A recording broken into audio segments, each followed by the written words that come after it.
لكن بر رسول اکرم رحمت للعالمین و بر امتش ارشاد و هدایت قرآنی اهدنا الصراط المستقیم صراط الذین انعمت علیهم.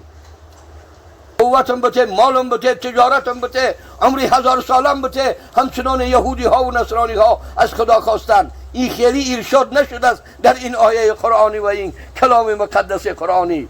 ارشاد خدا، تعلیم خدا، استادی خدا و راهنمایی خداوند جل جلاله بر حضرت رسول اکرم صلی الله علیه و سلم و تمام گوینده لا اله الا الله محمد رسول الله از صنف آدمیزاد و جنها تا روز قیامت.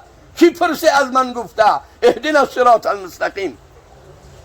حاضر همه در فکر دنیا. شاید در یک خانواده یک طالب علم نمانده باشه، شاید در بعض خانواده یک قرآن خوان نمانده باشه، شاید در یک خانواده 100 تسبیح باشه، یک آدمی تسبیح میگرداندگی نباشه.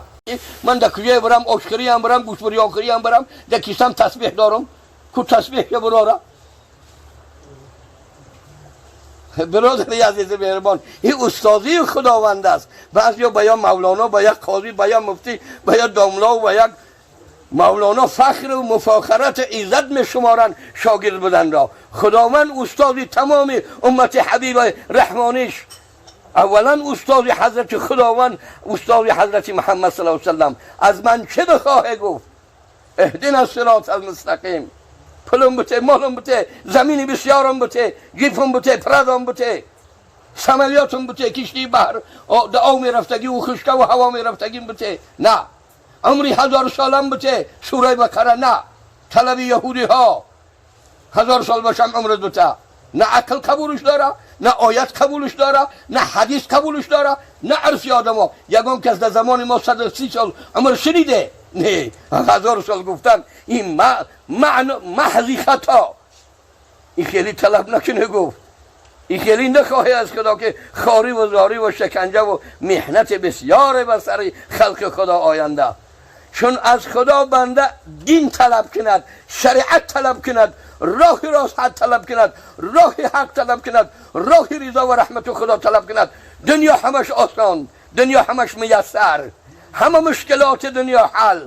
چه مشکلات دین باشه، چه مشکلات دنیا باشه، چه غم و غصه و کلفت و محنت و شکنجه و غربت و زندان و حبس و هر چیزی که باشه. حضرت یوسف علیه السلام خودشان پیغمبر، پدرشان حضرت یعقوب علیه السلام پیغمبر، 11 برادرشان به یک روایت همه پیغمبر، هم پیغمبر زاده و هم پیغمبر.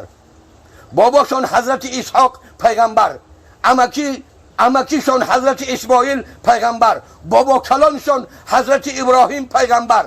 12 سال یا زیادتر در زندان محبوس گشتن. نیکی دین ترک نکردن، نماز ترک نکردن، یاد خدا را ترک نکردن، ذکر خدا را ترک نکردن، بلکه سبب دعوت و اصلاح و سبب هدایت 3 یا 30 یا 100,000 زندانی شدن. و بعض تاریخ ها چندین زندان گرداندنش، کجای بردنش همه آبادی شد، همه سعادت شد، همه سلامت شد، همه توبه کرد، همه از دزدی و آدم کشی و رهزنی و دروغگویی و خیانت و فریبگری و مردم آزاری دست کشیدند.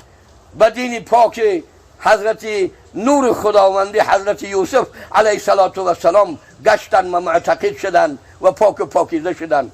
هر کجای بردنش و یک روایت هر زندان بردنش گفتن، زندانبانا گفتن دیگر در این زندانبانا هم حاجت نیستن، اینا خود از ما هم مردای خوب و صالح و تقوا و پرهیزگار گشتیان. نیکی در همه حالت هم یاد خدا را گم نکردن، طهارت پاکی را گم نکردن، تسبیح تحلیل یاد خدا را چه در شب چه در روز و در چه مشکلات سنگ شکنی و کانش سنگ کنده به دست برآوردن. این کانها را کندن از همون ابتدای زمان آدم و آدمزاده ها آمدگی بود، همه دستی. با وجود همون قدر مشقت و محنت، دین و شریعت و یاد خدا و ذکر تسبیح حضرت رحمانی را انا خداوند ارشادش بالای امت، اهدنا الصراط المستقیم صراط الذین انعمت علیهم، راه و دینی که بر پیغمبران پیشین دادی، یعنی لا اله الا الله. و بر تمام امتها دادی، امتهای مؤمنه و منجیه و نجات یافته، و بر تمام صالحان و علمای آنها دادی از علم تدریس شریعت پیغمبران. بعضی مفسرها صالحا و علما را بعد پیغمبرها پیش از امتها تخصیص دادیند، برای آنکه علما و صالحا دین و شریعتهای خدا را که از رسم رسوم کتاب که سماعی شنیده در خلق خدا رسانیدن امانت خدا و دین خدا را. انا خدا گفته است امت محمد، حضرت محمد صلی الله علیه وسلم از من چی بخواه؟ اهدنا الصراط المستقیم صراط الذین انعمت علیهم، راه راست و دین مرضیه و دین خدا و دین حقیقی نعمت داده بر آنها. یعنی از این نعمت بالاتر نیست، از این نعمت بلندتر نیست.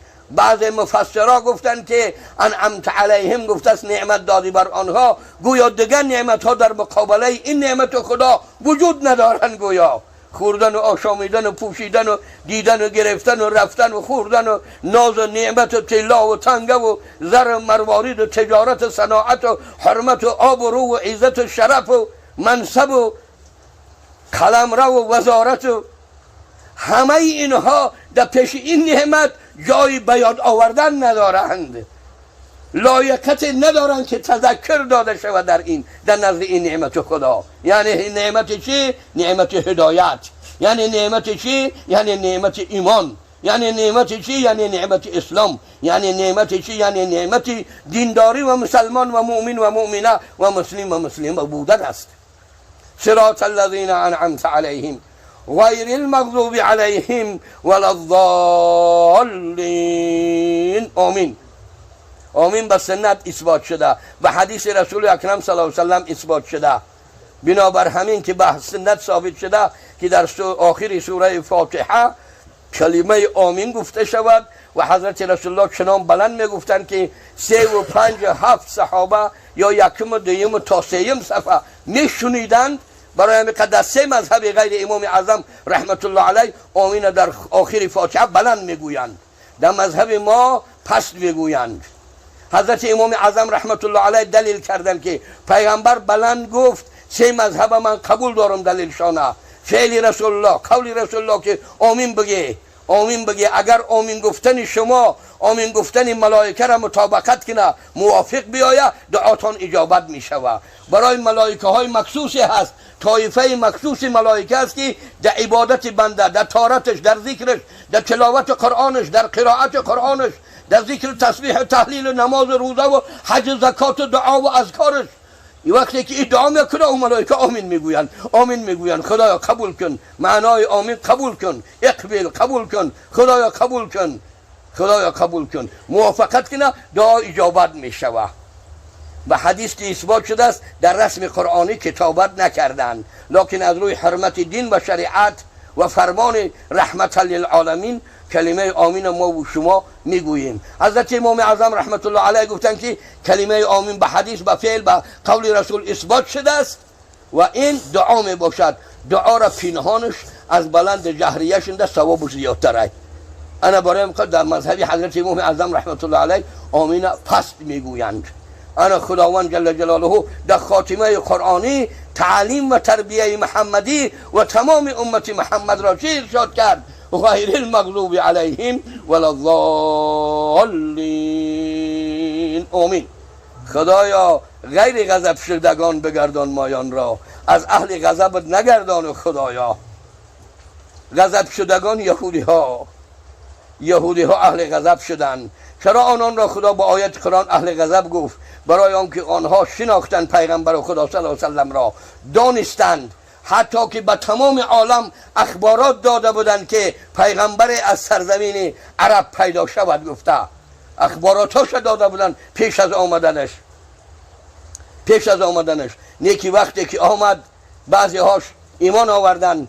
آیت قرآن شاهد شد که بعضی اهل کتاب از یهودیت ایمان آوردن و نصرانی ها هم بعضی امت های نصرانی، امت حضرت عیسی ابن مریم ایمان آوردن. اینا را ما 2 درجه ثواب میتیم، اینا را 2 اجر ثواب میتیم. 2 امت بدن، 2 پیغمبر امت شدن ثواب و اجرشان میتیم. هم پیغمبر حضرت موسی یهودی ها را، هم نصرانی ها را حضرت عیسی و باز حضرت محمد مصطفی صلی الله علیه و سلم را امت شدن شانه. نیکی بعضش عناد کردن، سرکشی کردن، رشک کردن، حسد کردن. این حسد رشک از زمانها و فرزندان ابوالبشر آمده. یا آدم لباسش لباس ما لباس خودش زیادتر لباس پوشیده بینه، این ماشین داری و خانه و در و کتش و آبرو و عزت منصب تلخش میکفه که چه برباد میتیه از رشک حسده. همین رشک حسد در همون امت ها و زمان ها هم بود. رشک کردن، حسد کردن، عناد کردن، از دین شریعت حقه حضرت محمد مصطفی صلی الله علیه و سلم روی گردانیدن. خدا ارشاد کرد که دعا کنه که از اهل غضب نگردانی ما را خدایا، یهودی ما نگردانی پروردگارا. خدا پناه بچه که آدم یهودی شوه و خبری نداشته باشه. عقیدش، اعتقادش، زندگیش، لباسش، خانهش، زنش، فرزندش، تویش، خداییش، معرکش، صدقتش، دعوتش، آمدنش، رفتنش، پوشیدنش، گرفتنش، خوردنش، خواب رفتنش، خیستنش، شاید یهودی شده باشه. خدا پناه بده و درکی نداره، خبری نداره. خدا به علم قدیمش حضرت رسول اکرم صلی الله علیه و سلم گفت بر امت من خطرها و فتنه ها، شکنجه ها و محنت ها بسیار، ابتلا و آزمایش خدا فتنه های بالاش بسیار است.